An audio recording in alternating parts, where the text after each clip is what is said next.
तो हेलो दोस्तों, हमारे चैनल में आप लोगों का फिर से एक बार स्वागत है। हमारे चैनल में करके रखिएगा। हमारे चैनल में आप लोगों के लिए वीडियोस सीआरटी टीवी रिपेयरिंग के बारे में इलेक्ट्रॉनिक संबंधित सभी प्रकार की जानकारियाँ दी जाती है ना। तो खासकर हमारे चैनल में अधिकतर आप लोगों ने देखा ही होगा कि सीआरटी टीवी के बारे में रिपेयरिंग किस तरह से करना है, या तो जितना भी जानकारी है सीआरटी टीवी के बारे में अधिकतर आप लोगों को देखने को मिल जाएगा। ठीक है, तो अधिकतर हमारे चैनल में आप लोगों को सीआरटी टीवी के बारे में मिलता है। तो सीआरटी टीवी यदि आप रिपेयरिंग करते हैं तो हमारे चैनल को सब्सक्राइब करके रखिएगा, बेल को दबा के ऑल पे सेलेक्ट करके रखिएगा। आज एक तो दोस्तों कमेंट आया था जिसको मैं कि आप लोगों को दिखा दूं, उसके बाद फिर आगे बढ़ते हैं, है ना।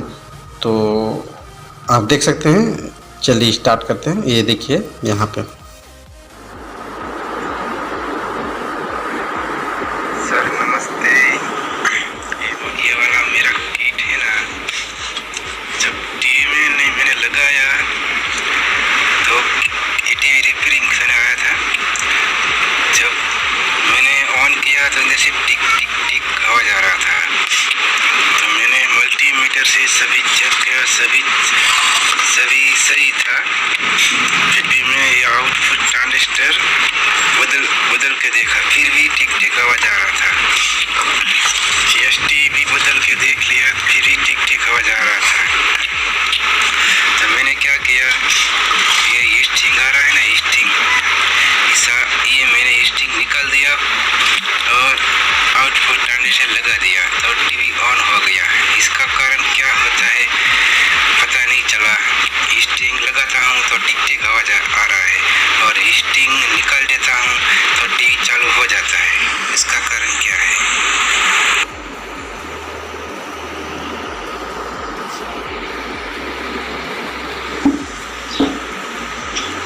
भाई हीट सिंक लगाना बहुत ज़रूरी है। हीट सिंक नहीं लगाओगे तो आउटपुट ट्रांजिस्टर जल्दी ही उड़ जाएगा। सर 1 महीना हो गया है उस किट का, अभी तक ट्रांजिस्टर उड़ा नहीं है।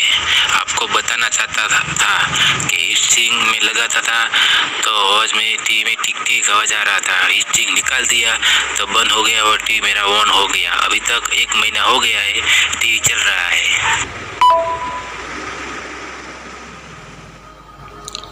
तो ठीक है दोस्तों, जैसे कि अभी हम लोग वीडियो में देखिए कि इसमें किस टाइप से और क्या पूछा गया है। तो इनका कहना है कि दोस्तों कि जैसे कि हम ये पावर सप्लाई आप देख सकते हैं, पावर सप्लाई है। पावर सप्लाई में जो किसी भी तरह से आउटपुट ट्रांजिस्टर शॉर्ट हो जाता है, या तो किसी प्रकार का आउटपुट सेक्शन में शॉर्टिंग होता है, तो पूरा सप्लाई को ड्रॉप कर देता है। ठीक है ना, ड्रॉप हो जाता है, जिसके वजह से पूरा लोड पड़ता है पावर सप्लाई को, और जब नहीं दे पाता है तो टिक टिक की आवाज़ करती है, तो किसी भी तरह से और आवाज़ करती है। जैसे कि कोई में सुई इस टाइप से करता है, और किसी में टिक टिक की आवाज़ करती है। तो यानी कि इसका मतलब है दोस्तों कि हम लोग का ये आउटपुट ट्रांजिस्टर में शॉर्टिंग है ना। शॉर्टिंग की वजह से ये जो पावर सप्लाई है, जो पावर सप्लाई ये सप्लाई नहीं दे पा रहा है। ठीक है, तो हम लोग को शॉर्टिंग को हटाना है। तो आप लोगों ने देखा कि इसमें जो मैकेनिक के साहब हैं उसने पावर सप्लाई का ट्रांजिस्टर को ओपन किया, और ये जहाँ पे हीट सिंक है, हीट सिंक को देख सकते हैं कि उसका ब्रांडेड क्या बोलते हैं, वीडियोकॉन का किट था। ठीक है, वीडियोकॉन का किट था, उसमें हीट सिंक लगा था। तो उनके कहने का बस यही मतलब है दोस्तों कि देखिए, मैं जब हीट सिंक लगा था तो चालू किया, उसके बाद भी टिक टिक की आवाज़ कर रही थी, यानी कि वोल्टेज ड्रॉप कर रहा था। ठीक है ना, पावर सप्लाई में जैसे जब वो हीट सिंक को हटा दिए तो उनका टीवी चालू हो गया। तो दोस्तों इस तरह से कैसे हो सकता है। तो आज का मेरा कहने का मतलब जो है, आप लोगों को बताने का जो मकसद है वो ये है कि किसी भी पार्ट्स में, किसी भी सीआरटी टीवी में जितने भी पार्ट्स लगे होते हैं, उन सभी पार्ट्सों का कुछ न कुछ काम होता है ना। उनको हटा दीजिएगा तो कुछ न कुछ दिक्कत आता है और आ ही जाता है, तो भले ही लेट से आए पर आता है। तो कंपनी ने जितने भी पार्ट्स किट में लगाए हैं उसको लगाने का कोशिश करें, और आप देख सकते हैं दोस्तों, यहाँ पे पीछे की ओर से आप लोगों को दिखा दूँ।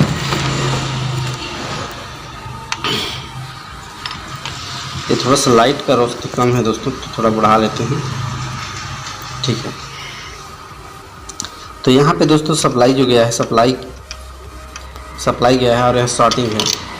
इसमें से बहुत सी जगह में आप लोगों को ऐसा देखने को पार्ट्स मिलेंगे कि जो वहाँ पे पार्ट्स लगने का संकेत दिया रहता है पर पार्ट्स नहीं लगे होते हैं दोस्तों। तो कंपनी इसलिए दिया रहता है क्योंकि यदि आप उस जगह में यदि पार्ट्स लगा सकते हैं या तो फिर लग सकता है, ठीक है। जैसे कि यहाँ पे देखिए कैमरा ठीक से नहीं दिखाई दे रहा दोस्तों।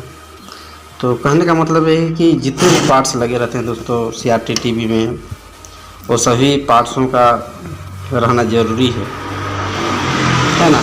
यदि किसी भी पार्ट्स का निकल जाए या तो उसके बगैर चलाएं तो कुछ ना कुछ नुकसान होता ही है, भले ही कोई भी हो। मोबाइल के क्षेत्र में भी इस टाइप से होता है और CRT TV के भी क्षेत्र में इस टाइप से होता है। तो आप लोग विशेष ध्यान दीजिएगा दोस्तों कि जो पार्ट्स लगे हैं उसको खाली न छोड़ें, उसमें कुछ न कुछ पार्ट्स डाल दें, कुछ न कुछ, यानी कि जो पार्ट्स लगा था उसी को डालें, है ना, उसी नंबर का और उसी को डालें, ठीक है।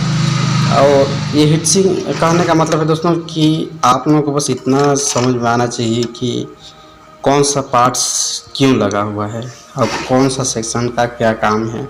मुख्य बात बस यही है दोस्तों। जैसे कि मान लीजिए यहाँ पे लगा है एसी का सप्लाई दिया है, ठीक है। उसके बाद दोस्तों यहाँ से जब जाइएगा तो आप लोगों को मिलेगा एक ठो ये ट्रांसफार्मर के जैसे कॉइल, ये कॉइल, ठीक है, ये वाला कॉइल देख सकते हैं। यहाँ पे कॉइल लगा है, यहाँ से कॉइल आप लोग पलट के दिखा दूँ, ये वाला कॉइल। तो आपको इसको निकाल दीजिएगा, उसके बाद भी चलेगा दोस्तों, पर प्रॉब्लम इसमें आएगा कुछ ना कुछ, ठीक है। तो इसको क्यों लगाया गया है, कुछ ना कुछ कारण होगा जिसकी वजह से लगाया गया है। तो इसको निकाल दीजिएगा। तो ये जो AC का जो फिल्टर करता है दोस्तों, AC फिल्टर का काम करता है, ठीक है, AC सप्लाई को फिल्टर करता है। यदि आप इसके जगह में डायरेक्ट इसको डाल देंगे, शॉर्ट भी कर देंगे यहाँ से यहाँ और यहाँ से यहाँ, तो भी चलेगा, पर AC को फिल्टर नहीं कर पाएगा, जिसके कारण दोस्तों पिक्चर में आप लोगों का झिलमिलाहट आएगा। इसके कारण आता है, इसके फायदे के कारण, ठीक है ना। ठीक उसी प्रकार दोस्तों इसमें बहुत से पार्ट्स रहते हैं जो कि सहयोगी रहते हैं, कुछ न कुछ लेकिन ज़रूर करते हैं। तो आप लोगों को समझना है कि ये पार्ट्स क्यों लगा है, आखिर क्यों लगा है इसको। तो वैसे तो सभी को समझना बहुत ही मुश्किल है दोस्तों, लेकिन कोशिश कीजिएगा, है ना। जैसे कि ये पावर सप्लाई, ये ट्रांजिस्टर है, ट्रांजिस्टर का क्या काम है, सप्लाई देना, है ना। एक तरह से IC है, IC का छोटा रूप, ठीक है ना। ये है जो कि पावर सप्लाई को पूरा कंट्रोल करके चलता है ना। ये अकेले पूरे पावर सप्लाई को नहीं चला सकता दोस्तों, इसलिए यहाँ इसके सहयोग के लिए कैपेसिटर लगा है, रेजिस्टेंस लगे हैं, डायोड लगे हैं, है ना। तभी ये पूरा काम करके इधर और भी सेक्शन को सप्लाई देता है ना दोस्तों। ठीक उसी प्रकार दोस्तों जो कैपेसिटर है ना, जो कैपेसिटर है दोस्तों, कैपेसिटर का भी एक काम है, डायोड का भी एक काम है ना। डायोड का भी एक ठो काम है, कैपेसिटर का भी एक ठो काम है। और ये जो है इनपुट तो यहाँ से गया, इनपुट सप्लाई जो आउटपुट सप्लाई है, आउटपुट पे भी सहयोग चाहिए। ऐसा नहीं कि यहाँ से दे दिए हम लोग 110 वोल्ट और यहाँ 110 वोल्ट मिल गया, ठीक है। इसी 110 वोल्ट AC को DC में जब कन्वर्ट करते हैं दोस्तों, तो उसके लिए भी हम लोगों को सहयोग की ज़रूरत पड़ती है। क्यों? क्योंकि हम लोग इस सप्लाई को थोड़ा मजबूत करते हैं, है ना, इसके काबिल बनाते हैं ताकि ये सेक्शन को जाके काम कर सके अच्छी तरह से। उसके लिए दोस्तों यहाँ पे हम लोग PF देखिए, कंपनी PF डाला हुआ है, तो कैपेसिटर डाला हुआ है। और डायोड के बाद दोस्तों ये देखिए यहाँ से जो डायोड लगे हैं, सॉरी हो सकता है आप लोगों को ठीक से दिखाई न देता हो, धुंध आज अंधेरा अंधेरा टाइप से दिखाई दे रहा है। तो यहाँ से यहाँ जो डायोड लगे हैं दोस्तों, उसके बाद एक पीएफ क्यों लगा है, पीएफ कैपेसिटर क्यों लगा है बताइए। तो आप लोगों को समझना है कि कोई भी पार्ट से लगे हैं तो क्यों लगे हैं, कुछ ना कुछ उसका काम होगा। जैसे कि दोस्तों यहाँ से जो डायोड लगे हैं, ठीक है, डायोड लगा है, जिसके बारे में यदि आप नहीं जानते हैं कि पीएफ क्यों लगा है, नहीं उसको निकाल देंगे उसके बाद भी चलेगा, ठीक है। तो पीएफ इसलिए लगाया गया है दोस्तों क्योंकि जो ये डायोड लगे हैं इसकी सेफ्टी के लिए, ताकि डायोड जल्दी ना ख़राब हो, ठीक है। और यहाँ तो सप्लाई आ गया दोस्तों, लेकिन यहाँ कैपेसिटर क्यों लगे हैं, जबकि कैपेसिटर नहीं लगाइएगा तो नहीं चल पाएगा। ये जो एसी सप्लाई है दोस्तों, उसको स्ट्रॉन्ग करने के लिए एक कैपेसिटर लगाया गया है, ठीक है। यहाँ पे कैपेसिटर आप लोगों को दिखा दूँ, ये वाला कैपेसिटर कंडेंसर, ठीक है, कंडेंसर कैपेसिटर भी बोल सकते हैं इसको। तो यहाँ पे दोस्तों ये देखिए, यहाँ पीएफ लगा हुआ है और यहाँ पे कैपेसिटर लगा है और ये डायोड लगे हैं, 3 चीज़ लगे हैं इसमें, तभी ये सप्लाई आप लोगों का तैयार हो पाया है। और ये आउटपुट सेक्शन यानी कि एसटी सेक्शन को देने के लिए मजबूत हुआ है। यदि ये तीनों में से किसी एक को निकाल दीजिएगा दोस्तों तो कुछ ना कुछ प्रॉब्लम होगा ही होगा, ठीक है। पीएफ जो लगे हैं सेफ्टी के लिए और डायोड जो लगे हैं एसी को डीसी में कन्वर्ट करने के लिए, और जो कैपेसिटर है दोस्तों, जो कैपेसिटर कंडेंसर, वो जो सप्लाई आ रहा है उसको क्या करने के लिए, स्ट्रॉन्ग करने के लिए, उसको बढ़ाने के लिए, ठीक है। और सेम बात तो यहाँ भी आती है दोस्तों, जो दूसरा है 25 वोल्ट 26 वोल्ट, यहाँ सेम भी वही बात है। पर यहाँ आप पीएफ लगा सकते हैं दोस्तों, यहाँ दिया है पीएफ और तो यहाँ नहीं दिया है, पर यहाँ आप लोग लगा सकते हो पीएफ। यहाँ इसलिए दिया है दोस्तों क्योंकि यहाँ हाई वोल्टेज निकलता है सबसे ज़्यादा, है ना, 110 वोल्ट निकलता है दोस्तों। 4 वोल्ट का इसमें रहता है, 110 वोल्ट हो गया आपका, 26 वोल्ट हो गया, 12 वोल्ट और 16 वोल्ट, ठीक है।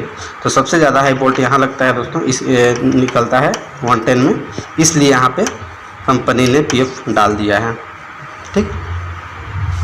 तो इसी तरह से दोस्तों आप लोगों को हर सेक्शन को ध्यान देना पड़ेगा कि ऐसे नहीं कि इसके बगैर चल रहा है टीवी तो हम चलने दें, ऐसा काम मत कीजिएगा दोस्तों, बाद में आप लोगों को शिकायत आएगा। और फिर कोशिश कीजिए दोस्तों कि आपको जो सामान निकाले हैं वहाँ पे सामान लगाने का कोशिश पूरा करें। और एक तो यहाँ पे दोस्तों आता है, आपको दिखा दूँ वीडियो सेक्शन में,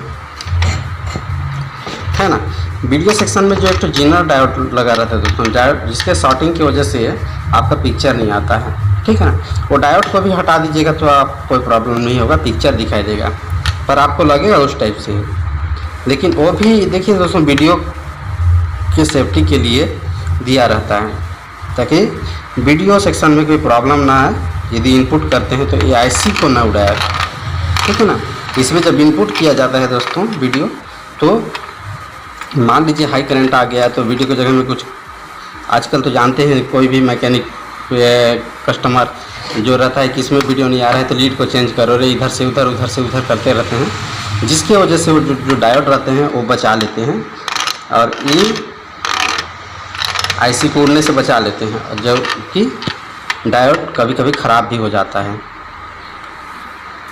ठीक है दोस्तों। तो ऐसा ना करें दोस्तों, प्लीज़ आप लोगों से रिक्वेस्ट है, आप अपने सब्सक्राइबर हैं तो बस आप लोगों को बस समझना है इस टाइप से इस बात को कि ये पार्ट्स लगे हैं तो क्यों लगे हैं, है ना। नहीं समझ में आता है तो फिर सर्च मार के देख लें, यूट्यूब से देखें, गूगल से देखें, कहीं से भी देखें, पर सर्च मार के देखें, कहीं ज़्यादा नुकसान तो नहीं हो रहा है उसकी वजह से। अब मैं तो आप लोगों को बस इतना ही कहूँगा दोस्तों कि जो कंपनी ने बना के दिया है उसके हिसाब से आप ज़्यादा कीजिए, ज़्यादा बेहतर कीजिए। कंपनी ने तो बना के दिए हैं सर दोस्तों कि यहाँ पे ये लगना चाहिए और ये लगेगा कोई पार्ट्स, तो वो तो लगाना तो ज़रूरी है। उसके बाद भी दोस्तों कहीं कहीं पे जगह खाली रहता है, स्ट्रॉन्ग करने के लिए आप उसको यूज कर सकते हैं, है ना। तो उम्मीद करते हैं कि आप लोगों को समझ में आ गया होगा दोस्तों। समझ में आ गया होगा तो चैनल को सब्सक्राइब कीजिएगा, बेल को दबा के ऑल पे सेलेक्ट करके रखिएगा, ठीक है। कहने का मतलब है दोस्तों, यहाँ पे जितना भी पार्ट्स लगे हैं, जितने भी पार्ट्स लगे हैं, उनके अलावा भी आप लोगों को संकेत जगह मिल जाएगा खाली, है ना। और जितने भी इसमें पार्ट्स लगे हैं, हर पार्ट्स को समझने का प्रयास करें दोस्तों कि ये पार्ट्स क्यों लगा हुआ है ना। तभी आप एक अच्छे मैकेनिक बन सकते हैं। और दूसरे का देखा देखी कीजिएगा तो फिर सक्सेस नहीं हो पाइएगा। ऐसा करने से ऐसा होता है, ऐसा करने से ऐसा होता है, ये सब छोड़ दीजिए। कुछ अपने मन से किया करें और समझें इलेक्ट्रॉनिक क्षेत्र को में आए हैं तो कि यहाँ पे क्यों लगा है ना। तो हर चीज़ का कुछ न कुछ कारण है दोस्तों। तो उम्मीद करते हैं कि आप लोग समझ गए होंगे। तो आज के लिए फ़िलहाल इतना, मिलते हैं नेक्स्ट वीडियो में। हम लोगों का वीडियो देखने के लिए आप लोगों का बहुत बहुत धन्यवाद। जय हिंद।